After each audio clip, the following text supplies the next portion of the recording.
Hello everybody. कक्षा 9 गणित में आपका स्वागत है। हम अध्याय 1 देख रहे थे, आज है डे 4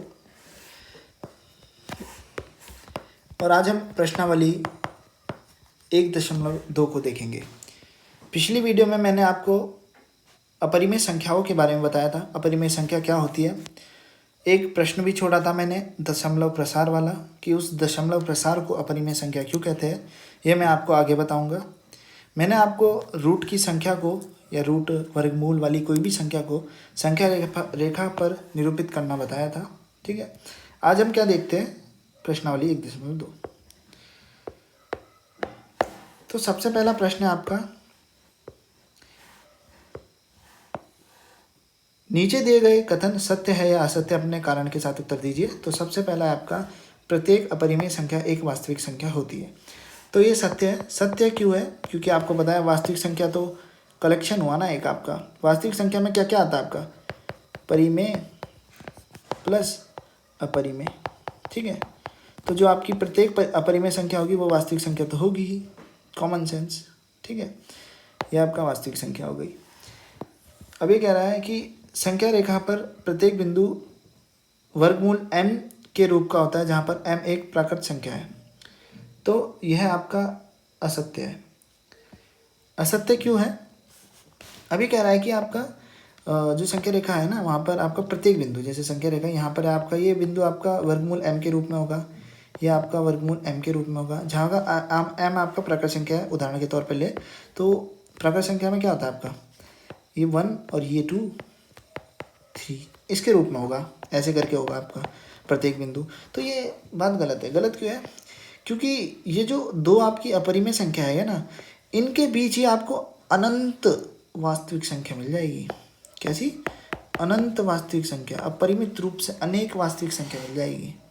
तो आप अपने कारण में लिख सकते हो कि असत्य, क्योंकि रूट 2 या वर्गमूल 2 और वर्गमूल 3 के मध्य अपरिमित रूप से अनेक वास्तविक संख्या होती है।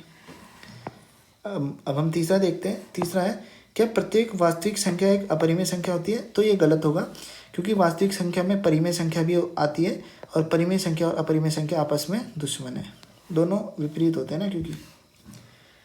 तो आप लिख सकते हो असत्य, क्योंकि वास्तविक संख्या में अपरिमेय संख्या भी आती है। अब हम अगला प्रश्न देखते हैं।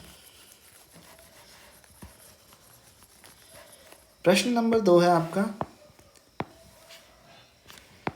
क्या सभी धनात्मक पूर्णांकों के वर्गमूल अपरिमेय होते हैं? यदि नहीं तो कोई एक ऐसी संख्या के वर्गमूल का उदाहरण दो जो एक परिमेय संख्या है। तो ये क्या कह रहा है, क्या जो आपके पूर्णांक है ना, धनात्मक पूर्णांक, 0 से शुरू होके 1 2 3 अप टू अनंत तक, तो क्या इनके वर्गमूल, मतलब इन सभी का वर्गमूल आपका क्या होता है, अपरिमेय होता है? अगर नहीं तो आपको एक उदाहरण देना है। तो आप दे सकते हो उदाहरण। सबसे पहला उदाहरण आप देख सकते हो, रूट 1 का दे सकते हो, वर्गमूल 1। ठीक है, क्योंकि वर्गमूल 1 आपका 1 होगा और 1/1 आपका एक परिमेय संख्या हो जाएगा। या वर्गमूल 4 दे सकते हो, वर्गमूल 4 आपका 2 होता है और 2/1 आपका एक परिमेय संख्या हो जाएगा। ठीक है, तो इसका आंसर क्या होगा, नहीं, सभी धनात्मक पूर्णांकों के वर्गमूल अपरिमेय नहीं होते हैं। उदाहरण के तौर पर ये हो गया आपका, ये 2 उदाहरण दे सकते हो, और भी दे सकते हो, जैसे वर्गमूल 9 दे सकते हो। ठीक है, इसका उत्तर 3 होता है और 3/1 आपकी एक परिमेय संख्या होती है। आशा करता हूँ आप समझ गए होंगे। प्रश्न 3 देखते हैं। प्रश्न 3 है, दिखाइए कि संख्या रेखा पर जो आपका वर्गमूल 5 है उसको कैसे निरूपित किया जा सकता है।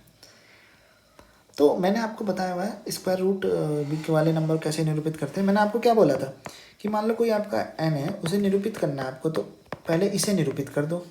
तो मतलब अगर आपको इसको निरूपित करना है तो पहले इसे निरूपित कर दो, 2 को।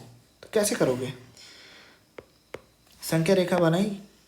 ठीक है, ये 0 था, 1 था, 2 था, 3 था, 4 था, ऋणात्मक 1, ऋणात्मक 2, ऋणात्मक 3 चलता गया। ठीक है, तो सबसे पहले हमने क्या करा,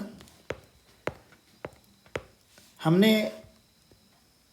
सबसे पहले 2 को निरूपित किया, ये रहा 2 को निरूपित कर दिया मैंने। ठीक है, 2 को निरूपित किया तो ये आपका क्या हो गया आधार। अब आपको इस पर एक ऐसा समकोण त्रिभुज बनाना है जिसके कर्ण पर हमें वर्गमूल 5 मिल सके। तो हमने अगर हम 1 का लंब खींचे तो गड़बड़ हो गया लंब में, ये 1 का लंब खींचे और यहाँ से अगर हम कर्ण खींचे तो कर्ण हमें √5 मिल जाएगा और ये 1 हो जाएगा, ये 2 हो जाएगा। कैसे मिलेगा? क्योंकि हम यहाँ पर अगर पाइथागोरस प्रमेय लगाएंगे जो कि कहती है आपको कर्ण का स्क्वायर इक्वल टू आधार स्क्वायर प्लस लंब का स्क्वायर या वर्ग बोल सकते हो। तो कर्ण ये इक्वल टू में हो जाएगा 2 का स्क्वायर प्लस 1 का स्क्वायर, यहाँ से 4 + 1 इक्वल टू 5। अब ये जो आपको क्या मिला कर्ण का स्क्वायर इक्वल टू 5, जब स्क्वायर को दूसरी तरफ भेजते इक्वल टू के तो ये वर्गमूल बन जाता है। तो वर्गमूल 5 आपको किस में मिल जाएगा? कर्ण में मिल जाएगा। तो अब आपको क्या करना है? कुछ भी नहीं करना। यहाँ पे आपको क्या रखना है? प्रकार की नोक, यहाँ पे आपको पेंसिल की नोक, एक चाप बनाना है। ये चाप जहाँ पर काटेगा आपको, चाप ने जहाँ पर काटा ना आपके, ठीक है, ये चाप जहाँ पर काटेगा आपको नहीं सॉरी संख्या रेखा को ये चाप जहाँ पर संख्या रेखा को काटेगा तो आपको वहाँ पर एक नाम दे देना है P या कुछ भी दे दो, तो वो आपका √5 हो जाएगा। आशा करता हूँ आप समझ गए होंगे, ठीक है।